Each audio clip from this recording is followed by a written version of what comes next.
Start. प्रिय विद्यार्थियों, आप सब कैसे हो? भगवान से प्रार्थना करता हूँ कि आप स्वस्थ और खुश रहें, समय का सदुपयोग करें, बड़ों की बात माने, अपने ऊपर ख्याल रखें। बच्चों, आज का टॉपिक है चोर की दाढ़ी में तिनका। कहानी है, बहुत सुंदर कहानी है। एग्जाम में कहानी लिखने के लिए आता भी है, तो केयरफुल होकर के पूरा वीडियो सुनिएगा और समझिएगा। चोर की दाढ़ी में तिनका अथवा व्यापारी की चतुराई। अहमदाबाद शहर में रूपरेखा के आधार पर कहानी लिखी है। तो रूपरेखा है रुई का एक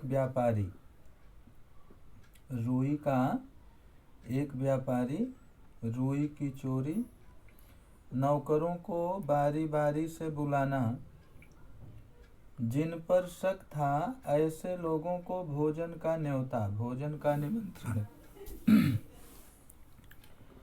आधा भोजन होने पर व्यापारी का कहना, चोर की दाढ़ी में तिनका, चोर का दाढ़ी पर हाथ फेरना, चोर का पकड़ा जाना सीख। तो आपको कहानी लिखना है, अपने से भी बना सकते हो। अहमदाबाद शहर में छगनलाल सेठ रहते थे। वे रुई के बड़े व्यापारी थे। उनकी दुकान में कई नौकर काम करते थे। उनका कारोबार अच्छा चलता था। एक दिन सेठ जी के गोदाम में चोरी हो गई। चोर को पकड़ने के लिए सेठ जी ने सभी नौकरों को बारी बारी से अपने पास बुलाया। बहुत पूछताछ की, बहुत इंक्वायरी किया, पर चोर का पता ना चल सका। आखिर चोर को पकड़ने के लिए उन्हें एक तरकीब सूझी।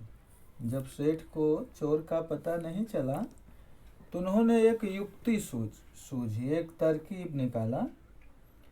जिन पर उन्हें संदेह था, जिन नौकरों पर सेठ को संदेह था, डाउट था, ऐसे सभी नौकरों को उन्होंने भोजन के लिए निमंत्रण दिया। न्योता दिया। भोजन का अच्छा इंतजाम किया गया। सभी खुश होकर भोजन कर रहे थे। सेठ जी और उनके मुनीम भोजन करते हुए बातचीत कर रहे थे। सभी नौकर उनकी बातचीत सुन रहे थे। इतने में सेठ जी ने कहा, अब वह पकड़ा गया। मुनीम ने पूछा, कैसे? सेठ जी ने ऊंची आवाज में कहा, क्यों देखते नहीं हो? फिर वे बोल उठे, चोर की दाढ़ी में तिनका है।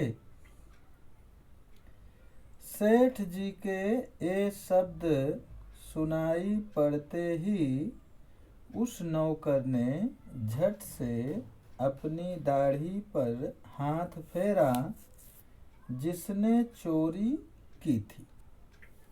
सेठ जी ने उसे देख लिया। उन्होंने उससे चोरी कबूल करवा ली।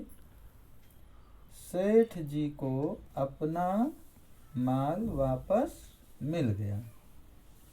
सभी लोगों ने सेठ जी की चतुराई की तारीफ की। सभी लोगों ने सेठ जी की चतुराई की प्रशंसा की।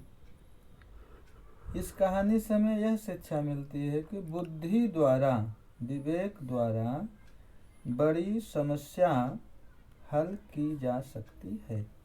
अगर बुद्धि है, विवेक है, दिमाग है, तो बड़ी समस्या का निराकरण संभव है।